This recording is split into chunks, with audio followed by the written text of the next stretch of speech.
کہ آپ صلی اللہ علیہ وآلہ وسلم شب قدر کا دن بتانے کے لیے کہ آپ کون سی رات کو یہ آئے گی بات تشریف لائے، تو دو مسلمان آپس میں جھگڑ رہے تھے. یہ جھگڑنے کی نحوست دیکھیں. آپ صلی اللہ علیہ وسلم بھول گئے اور آپ نے فرمایا کہ مجھے اللہ نے بتائی تھی وہ رات لیکن پھر مجھے بلا دی گئی. سنقرئک فلا تنسى الا ما شاء اللہ. اور پھر آپ نے فرمایا کہ اس وجہ سے بلائی گئی کہ یہ دو مسلمان آپس میں جھگڑ رہے تھے، اور پھر کہا ہو سکتا ہے کہ اللہ کی اسی میں بہتری ہو. یہ بھی ساتھ کہہ دیا، ورنہ انہوں دو مسلمانوں نے لوگ قیامت تک کوستے رہتے. بھائی اللہ نے بتانا ہوتا تو بعد میں بتا سکتے، اللہ کے لیے تو کوئی مسئلہ نہیں تھا. اسی میں بہتری ہو، اور یہ واقعی بہتری ہے. اور پھر فرمایا اب تم اسے 21ویں 23ویں اور 25ویں میں تلاش کرو. اب یہاں 27ویں 29ویں کا ذکر کوئی نہیں ہے، وہ الگ سے حدیث میں.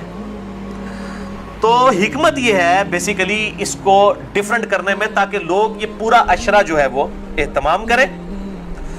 دوسرا لوگ کہتے ہیں جی جس رات میں قرآن نازل ہوا تھا وہ ہوگی تو کوئی ایک ہی رات نا، یا 21ویں ہوگی. یہ تو نہیں ہے کہ 14 اگست اس دفعہ جو ہے 14 اگست کو آئے تو اگلی دفعہ 14 اگست جو ہے وہ 21 اگست کو آ جائے. اس طرح تو نہیں ہوگا، 14 اگست سے 14 اگست کو ہی آئے گا.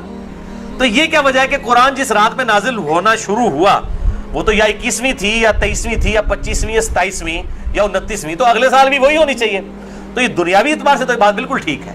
لیکن جب اللہ تعالیٰ نے اس کی سیلیبریشن اس طرح کر دی ہے کہ اس سال میں اس کی سیلیبریشن کروں گا 21ویں کو، اگلے سال 23ویں کو، اس سے اگلے سال 27ویں کو، اس سے اگلے سال پھر شاید 21ویں کو ہو جائے، پھر کبھی 29ویں کو، تاکہ یہ روٹیٹ کرتی رہے، مسلمانوں کا شوق برقرار رہے. اس میں نظر کچھ نہیں آنا ہوتا، بس قیام کرنا ہوتا ہے. اللہ تعالیٰ 82 سال کی عبادت کا ثواب لکھ دے گا. اور اس کا آسان طریقہ میں آپ کو اینڈ پہ 2 حدیثیں بتا دوں گا سست الوجود لوگوں کے لیے انشاءاللہ میرے جیسے. 7ویں حدیث بھی بخاری اور مسلم دونوں میں ہے، مشکات میں 2090. اما عائشہ کہتی ہیں کہ جب رمضان کا آخری عشرہ ہوتا تو آپ صلی اللہ علیہ وسلم عبادت کے لیے کمر بستہ ہو جاتے، خود بھی راتوں کو جاگتے اور اپنے گھر والوں کو بھی جگایا کرتے. اللہ تعالی ہمیں بھی اس سنت پر عمل کرنے کی توفیق عطا فرمائے، آمین. 8ویں حدیث صحیح مسلم سے ہے، مشکات میں 2089. اما عائشہ رضی اللہ تعالیٰ عنہ کہتی ہیں کہ آپ صلی اللہ علیہ وسلم جس قدر رمضان مبارک کے آخری عشرے میں عبادت اور سخاوت والا معاملہ کرتے تھے پورا سال کبھی ایسا نہیں کرتے تھے، اس آخری عشرے میں خصوصاً.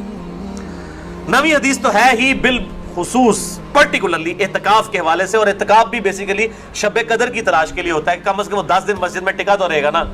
چلو ستے ہی لب گئی مسجد ہی تو مل جائے گی نا انہوں شب قدر. اور کوئی نہیں تو لوگ فجر اور عشاء کی نماز ہی جماعت سے پڑھا دیں گے. خراٹے لے رہے ہوں تو اعتکاف والوں کی تو ویسے ہی شامت آئی ہوتی ہے بیچاروں کی. اعتکاف والوں کو تو رات کو بھی نہیں سونے دیتے، اور درس بھی مجبوراً بیچارے اعتکاف والوں کو ہی سننا پڑتا ہے.